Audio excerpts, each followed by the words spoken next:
This is Warren Donnellan, Senior Lecturer in the Department of Psychology at the University of Liverpool, and you are listening to the Academy's Developing Practice podcast.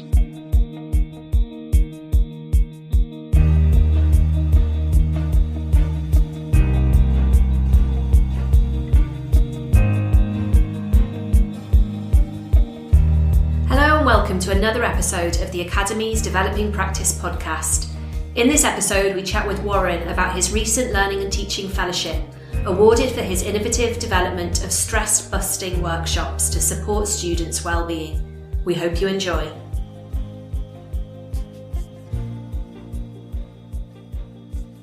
Hi Warren, we're really pleased to be talking to you today about your recent Learning and Teaching Fellowship, awarded for your innovative development of resilience workshops to support student wellbeing.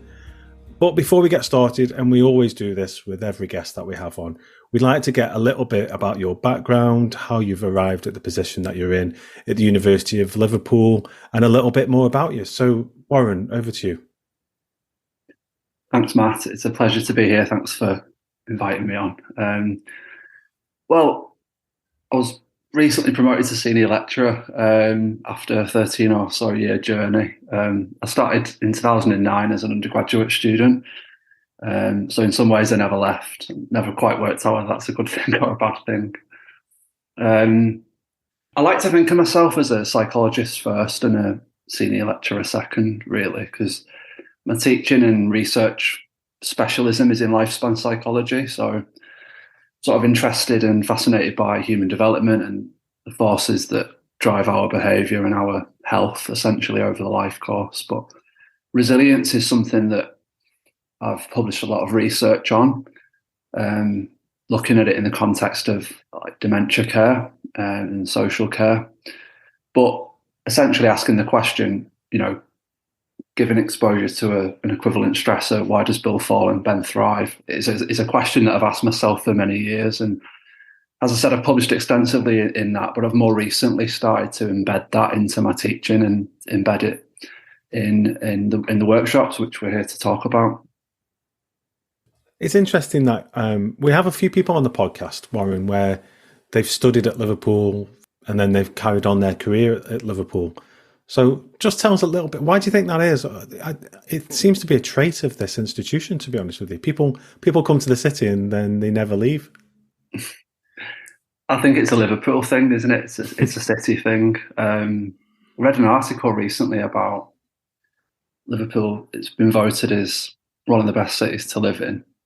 And I'm not from Liverpool, I'm from St Helens, which is just down the road. But I've been living here since 2018. But I was living just outside long before that as well. So I think there's something about the people. I think even in my own department as well, there's quite a few kind of local people, and it's just fostering that kind of down to earth approachability. And I think it's something that I try to foster in my teaching as well when I'm working with students. And I really do try to get down to students' level, because it's like I'm not a big fan of like a hierarchical approach. I like this non-hierarchical approach where actually you take students with you on a journey and, you can tell them, I was where you were not so long ago, although it feels like it was a long time ago now. So yeah, I don't quite know what it is, Matt. But obviously, I wouldn't live anywhere else, and at the moment, I wouldn't work anywhere else. I'm really happy here. Well, that's really good to hear. It is a very special place, and we really want to talk to you about your Learning and Teaching Fellowship that was awarded by the university. And that obviously has come off the back of what you've just talked about in terms of your research profile to do with resilience. But what was it that made you think, actually, I need to kind of take my research interest and develop these resilience workshops to support student wellbeing specifically? Can you tell us a bit about what kind of led to that development?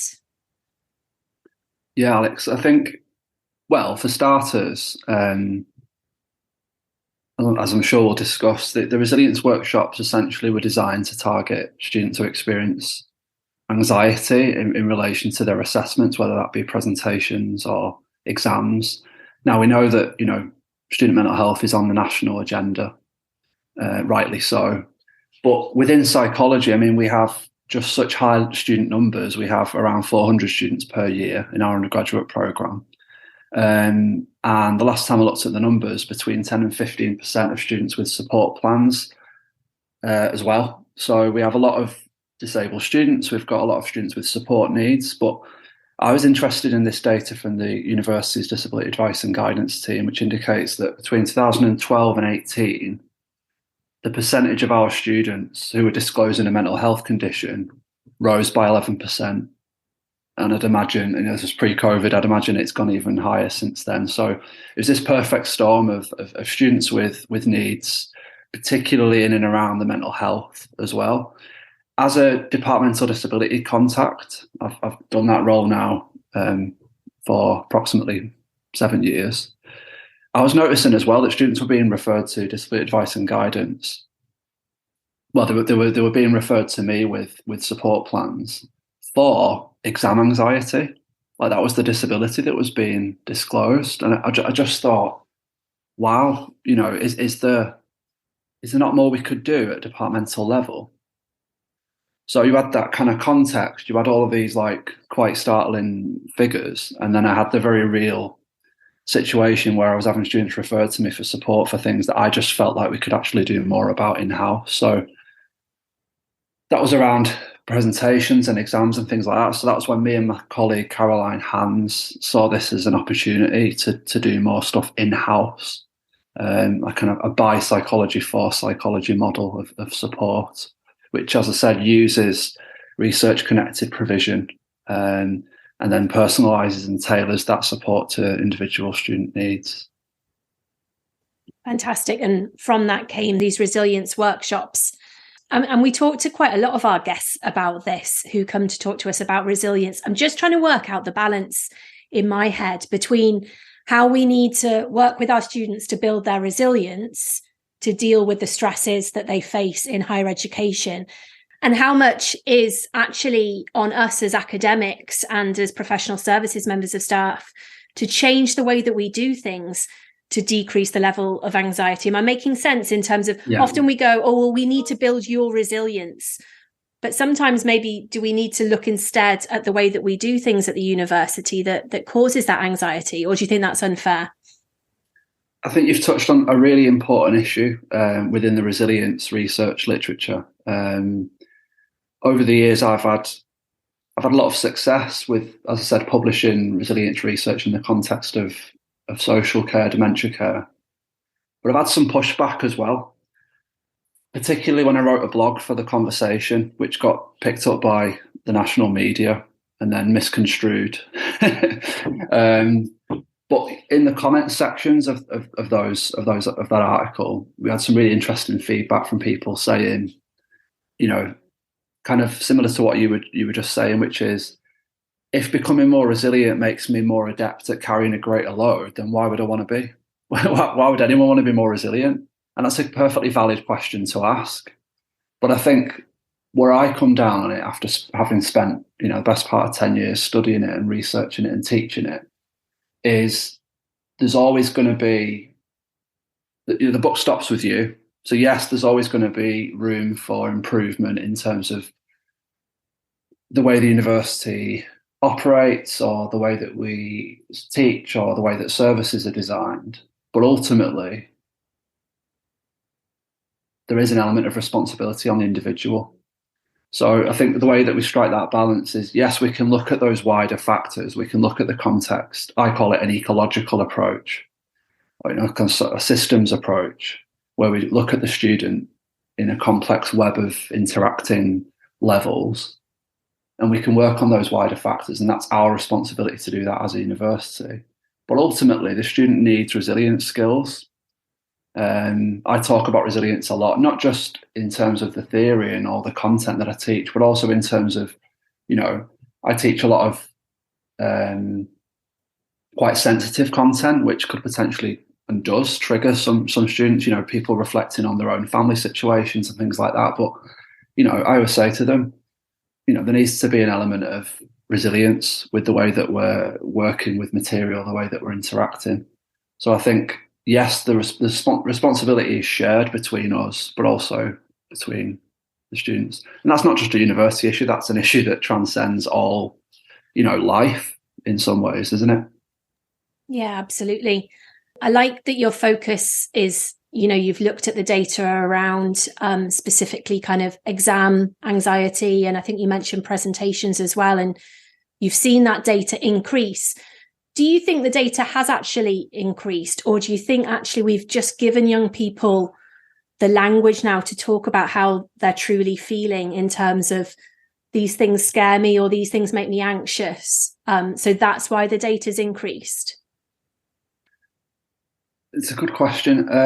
It's difficult to know, isn't it? I think we're definitely more literate now than we were. Even in my time at university, I've noticed a change. Certainly in the last sort of 20 years, we're better at talking about it.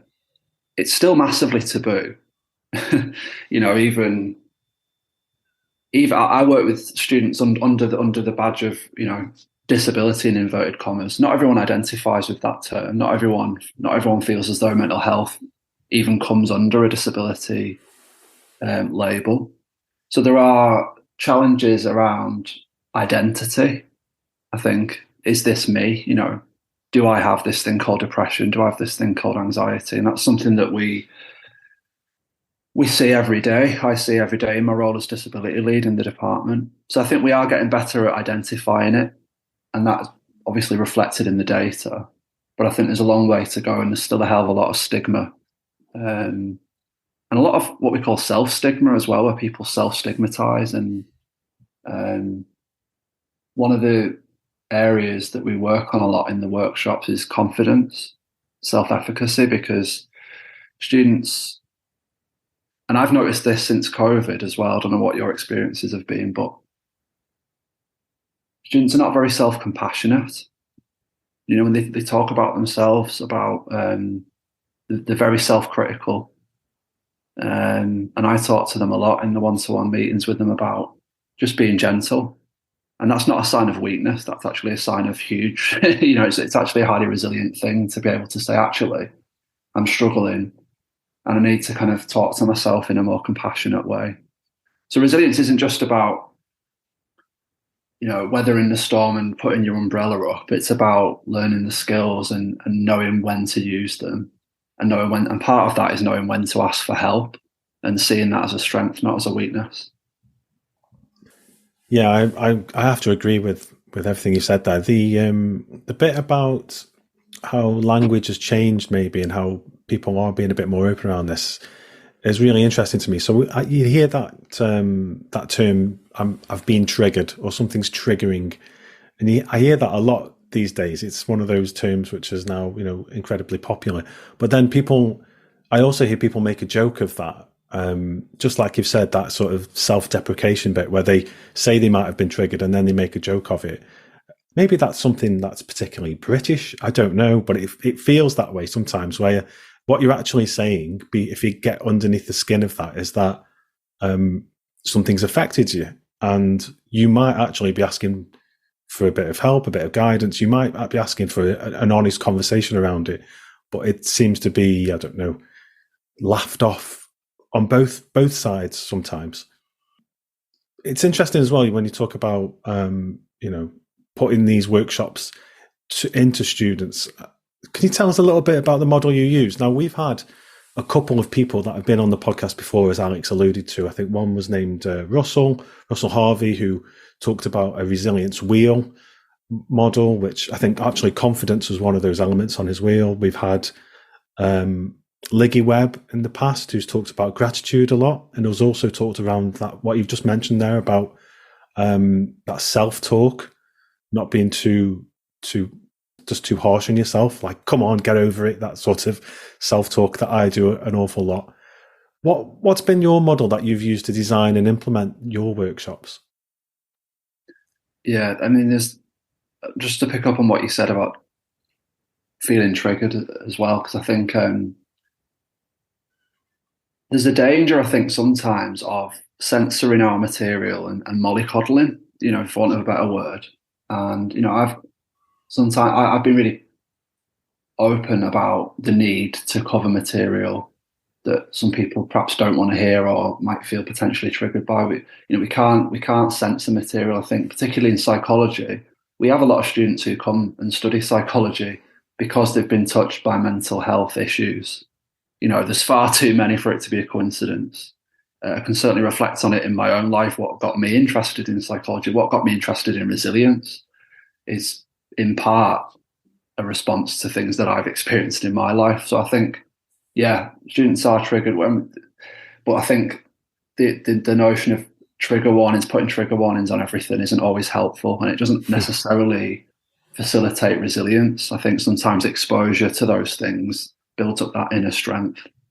And then picking up on what you said about different models, the thing about resilience is it's very, very, shall we say, inconsistently measured and defined, which isn't helpful. Because depending on who you ask, they'll tell you different things. Historically, resilience was always defined as like a trait. It's like a personality characteristic that you either got it or you haven't, sort of thing. But we know now that it's more of a developmental process that evolves in response to changing demands and stresses. So because it's such a dynamic concept, it needs an equivalently dynamic response in terms of how we foster it. So what we tried to do, Caroline and I, when we first designed it was the presentation anxiety course that we first designed, was we really wanted to instill this idea of desensitization. So over the course of 5 1-hour sessions, over the course of 5 weeks, it was a case of saying, right, we're going to start with, you're going to introduce yourself to like a small group of 8 people. And a lot of the students would say things like, is that it? Like, no, yeah, that's it. Let's just stop there. I'm like, okay. And then the next week they might speak for a minute. They might just say what the favorite quote is and why, or what the favorite song is and why. And then the week after they might speak for 2 minutes, and it just builds and builds and builds. So it desensitizes the anxiety and increases that sense of confidence, as I said earlier. Another thing is active learning. So because we've got these small, essentially peer-to-peer support groups, what is said in that group doesn't leave the group.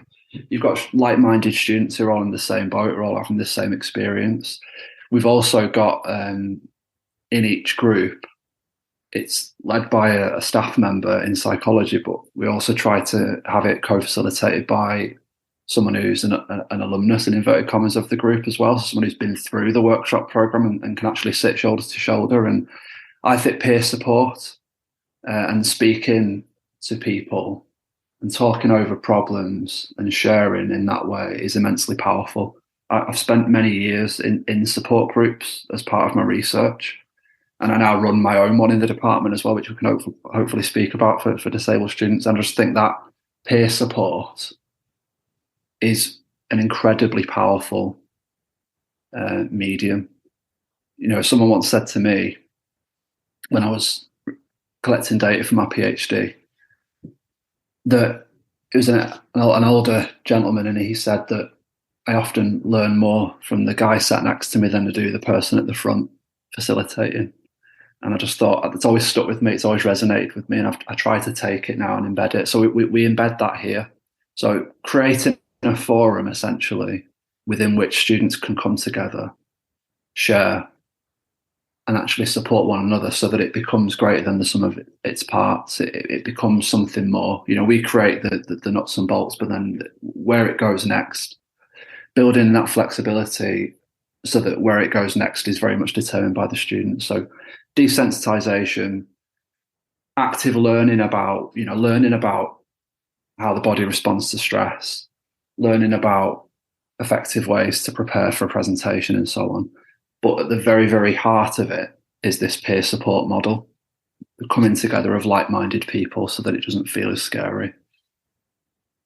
I really like that. I mean, it's interesting. Over my time at the university, I've had quite a few requests come in around resilience. Like, I need to build a resilience team, and they're looking for something off the shelf. And I've said to quite a few people in the past that, I can't help you train for resilience. I've always said, like, it comes from experiences. It might come from hard knocks or whatever it might come from, but resilience is something that's built up over time. But actually, what you're saying, and I do like this model, is that through a process of desensitization and active learning, you can actually build up resilience and to a particular thing, whether it be presentations or examinations or whatever it is. So that's really interesting for me to learn on. Now, I guess if someone comes to you and says, how can people just be more resilient? I guess then would you then push back and say, about what? What is the subject matter that is the problem here? Is that where you'd go with that? Yeah, absolutely. No, it's a frustration of mine because it's an intuitive term, resilience. But as I said, it's very, there's a lot of inconsistency in the way that it's defined. Resilience doesn't make sense without the stressor, without the demand. It doesn't exist. So it's like it's relative to that demand. It's proportionate to that demand. So I wrote a blog, which we can hopefully link the listeners to during COVID, which was like, what has COVID-19 taught us about our capacity for resilience? And I think a lot of people were asking themselves that question, weren't they, during the pandemic? But I spoke in that blog about because resilience is proportionate to the stressor. If the stress levels are really, really high, actually getting out of bed in the morning can be an incredibly resilient act. And I ended the blog with that, because what I'm not saying is everyone needs to be more resilient, which really understandably rubs people up the wrong way. What we're saying is it depends what's going on for you. And it's also important to acknowledge that stress doesn't happen to us in little boxes. We can try to compartmentalize it, but it's layered, isn't it? So I might have a difficult family situation. Take one of our students, for example, who live with this disability, and it might be managed through treatment, but it has a debilitating effect on their daily life. They might have a family situation. They might have just got an assignment back where they didn't get the grade they wanted. They might have an interpersonal issue with a friend they're living with, all happening at the same time. So actually for that student, just the fact that they got the assessment in on time was hugely resilient. So it doesn't really make sense to compare across different people either. It's so unique to you. And as you said, Matt, that has implications for interventions and how we design them and how we think of it. So it's very individualized, and it's got to be personalized the way that we approach it.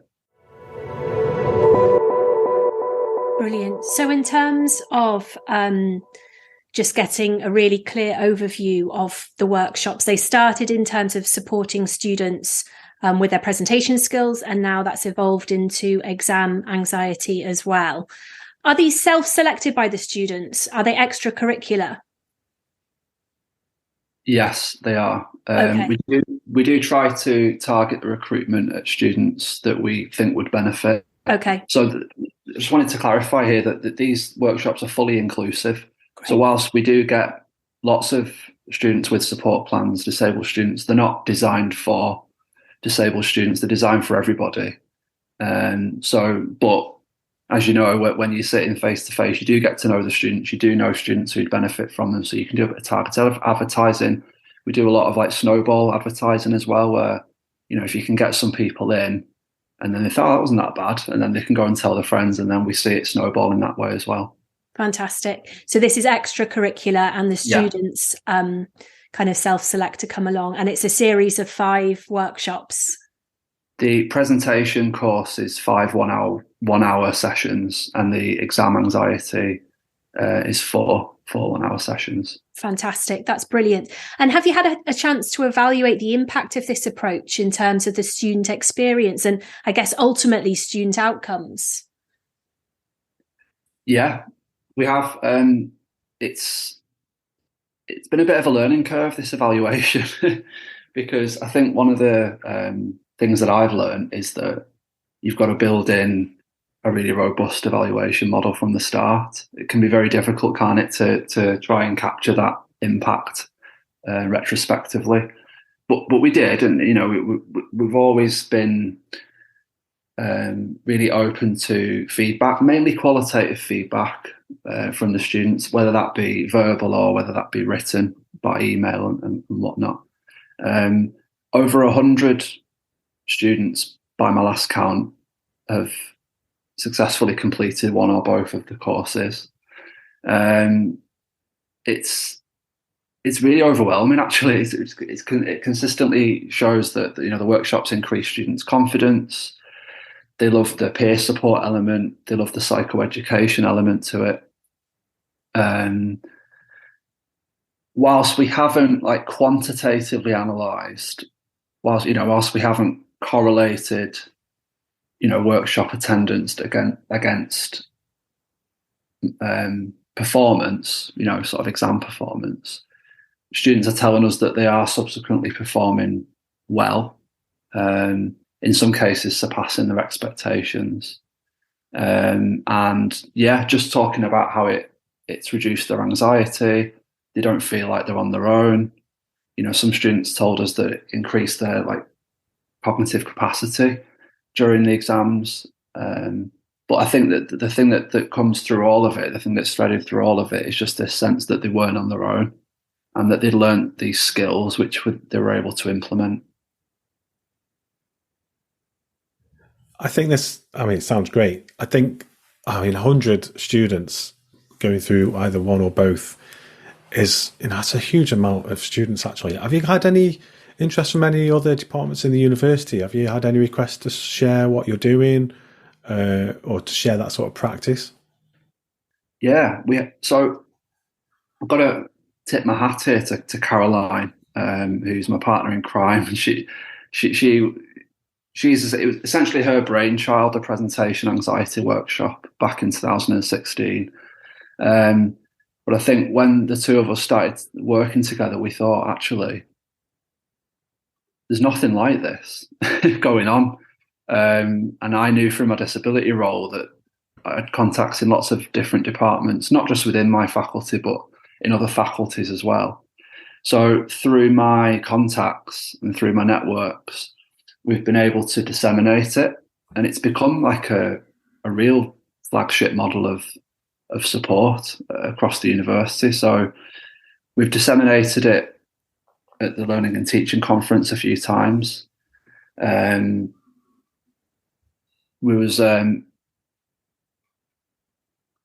have written a best practice case study for the Departmental Disability Contacts Committee, and that was sent to over 100. I think there were 90 or so DDCs.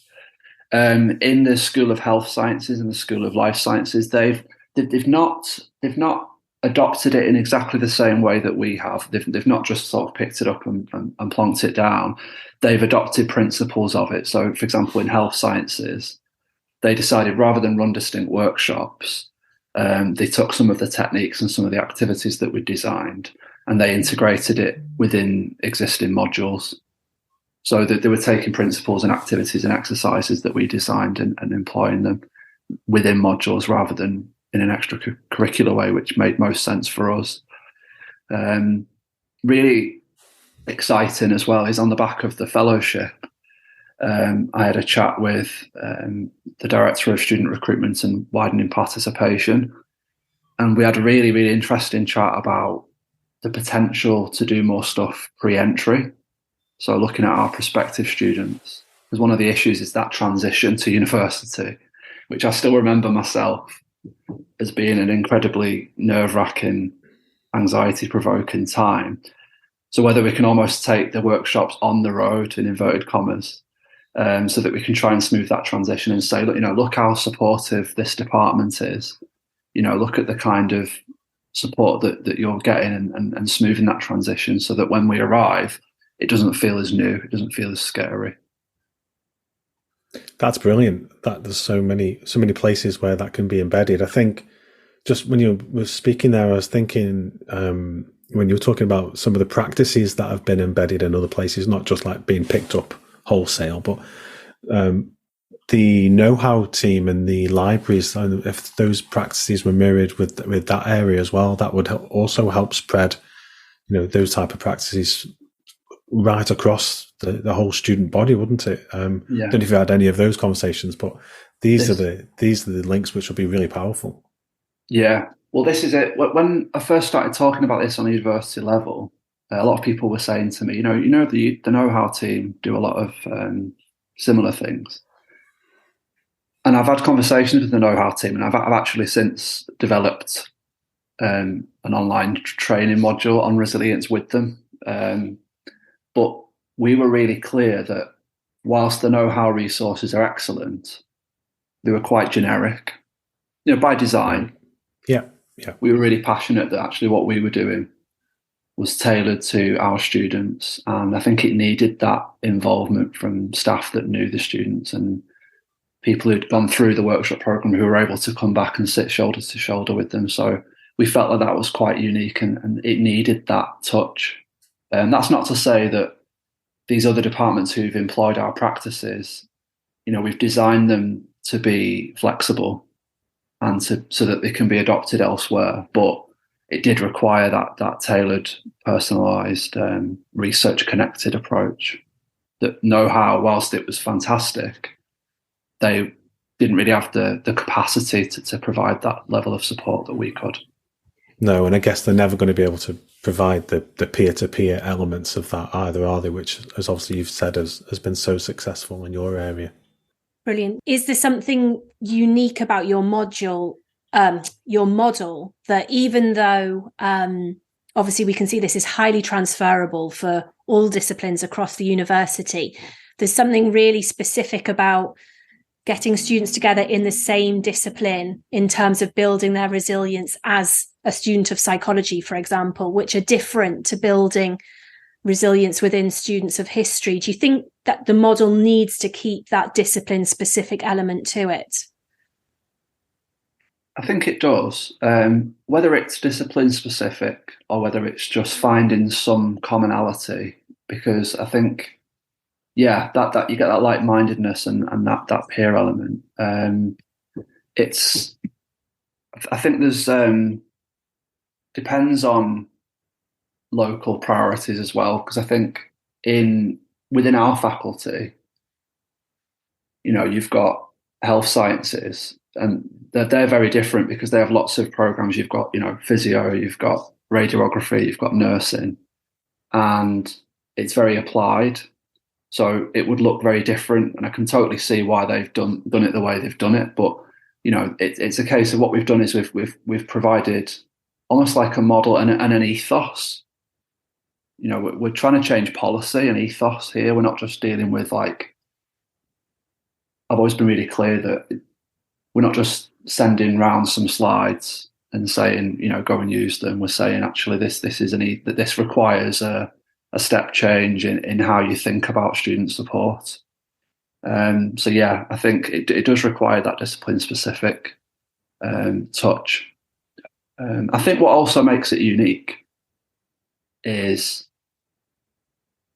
for us anyway, is that we are psychologists. So one of my motivations, which I forgot to mention, is I just sat scratching my head thinking, seeing record numbers of students struggling with their mental health, and we are a psychology department. If we're not leading the way in supporting students with mental health problems, then who is?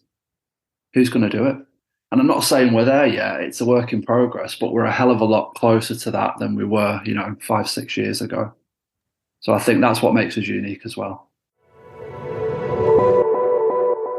And you obviously are leading the way for our university. And that's why, as we mentioned earlier, you successfully achieved a learning and teaching fellowship in 22-23, where you were awarded £1,000 as part of that fellowship. So I was just wondering if you can tell us what you used your fellowship for to further develop your learning and teaching practice. Certainly, yeah. Well, I was absolutely delighted to be awarded it. It's one of the highlights of my career, because it's just something I was so passionate about, and I wanted to use the resource in a really efficient and constructive way. So I appointed a research assistant who is a student within the department. She is a disabled student herself. She's a disability coach as well within the department, within the university, and she's been busy conducting research with our students to find out what they want and need. So one priority area that I identified following the award of the fellowship was the exam anxiety course, because we hadn't actually ran it. We continued to run the presentation workshops through COVID, but we stopped the exam workshops just because exams were and currently still are online, and we didn't feel like they were fit for purpose because they were very much geared around face-to-face exams. But I really wanted to get them back up and running again. So my RA, Amy, she's been working tirelessly, speaking to students, speaking to course reps about what exactly the challenges are for students who are sitting these open book exams, because we know that they have unique challenges. It's not that you let people do it from the comfort of their own home and suddenly all of the anxiety goes away. There's existing challenges and there's new challenges as well. So we identified a couple of areas from that, such as stuff around preparation. Students don't really know how to prepare anymore because it's like there's too much choice in terms of how to prepare. Time management, again, have I got 3 days? Have I got 24 hours? How do I use that 24 hours? Do I sleep? Do I not sleep? How do I write academically? How do I focus? How do I stop being distracted? So all these challenges came through that research, and we're currently in the process of developing a bespoke sort of course which is targeting these online open book exams that we're currently running as a university. And then hot off the press is a passion that I've had for many years is statistics anxiety. So I started way back in 2012 as a demonstrator, and I taught research methods and statistics to psychology students, many of whom didn't even know that there'd be a statistics element to their course. So it was a fight and losing battle at times. And actually, I felt as though we provided excellent teaching, but it wasn't always translated into grades. And through trial and error, I just realised this is confidence again. This is resilience again. This is anxiety around numbers and maths. And I think this starts way back when they're in school. I don't think we teach maths in a very good way, particularly at primary school level, which is I've got a 9-year-old son. And I think it starts that young. So we're currently, Amy is doing research, the same kind of research again with our students to find out, right, what are the needs of students when it comes to statistics? How do we meaningfully complement the excellent curriculum that we've got on statistics? As part of that, she's going to be meeting with our 2 statistics lecturers who coordinate modules in years 1 and 2 to find out what their perspective is. And then we're going to essentially develop a course for that as well. So we've got a whole portfolio of, presentations, exams, different types of exam, but also statistics anxiety. And that's kind of what we do as a department. And then again, we're going to evaluate that in the same way that we did with the other stuff and hopefully disseminate it so that other departments can use it too. Warren, I don't know how you're going to have any time to do actually any lectures at this rate. That's the plan. Whether we how long it'll take, I'm not sure. Well, good luck. Warren, it's been great to have the last 50 minutes or so with you. We like to finish each podcast in the same way, where we ask the guest for 3 or 4 take-home tips that the listeners can reflect on in terms of their own personal practice. So if you do have any thoughts in relation to maybe some people's own practice in this area, what would they be? Yeah, thank you for the opportunity to share this. I think taking students with you on the journey, and the only way that you can do that is to sort of remove barriers and remove that hierarchy. Sitting shoulder to shoulder with the students. Don't just consult them, put them front and centre. I don't think a by students for students model ever fails. It's never failed me anyway. So that's a really important thing. Working in a non-hierarchical way with students and for students. I think also designing something that is flexible so that it can be easily adopted by colleagues in other departments and faculties. I think that's controversial because people get quite not possessive, but people, it's like my intellectual property, and I've never viewed it as being ripped off or anything. I view it as, we'll always be the first, but I think it's taken a collegiate approach so that we're saying, actually, here's a model, here is an ethos, here is something that we can try and take hold of and make it our own. So designing it from the outset with that in mind so that it's ultimately flexible. As I said earlier, I think building in a robust evaluation model from the start, as I said, it can be difficult to do that afterwards. So thinking about the kind of data that you want to collect, both quantitative and qualitative, being upfront about that, making it as robust as possible, because when we're speaking to decision makers and the policy makers, they want to know the hard facts in terms of, what has it achieved, what impact has it had. And as fantastic as an intervention as it might be, without having that data, both qual and quant, it's going to be difficult to convince them. But I think more broadly, just my motto has always been that, passion and enthusiasm for the stuff that you're teaching, the stuff that you're doing, shines above and through all else. I don't think you can feign it. So I've kind of made a career on the back of just being enthusiastic and dedicated and as passionate as I can be about everything that I do, and not trying to take on too much, so that stuff that you are doing is something that you're really, really keen on progressing forwards. And I think students see that. Students are not stupid. They'll let us know. And I think the most meaningful feedback I get from students is when, it's one thing saying, the content's interesting. I'm not really interested in that. It's the comments when they say, Warren is clearly passionate about what he's doing. And that just means the world to me more than anything else. So I think if people can, I know there's a lot of admin and there's a lot of stuff that we don't necessarily want to do as part of our job, but I think if you can try and do what you love and take students with you on the journey and just let your enthusiasm and passion shine through, I don't think you'll go far wrong. Brilliant. Thanks, Warren. Your enthusiasm's definitely shined through on this podcast. Thanks for spending that time with us. Thank you.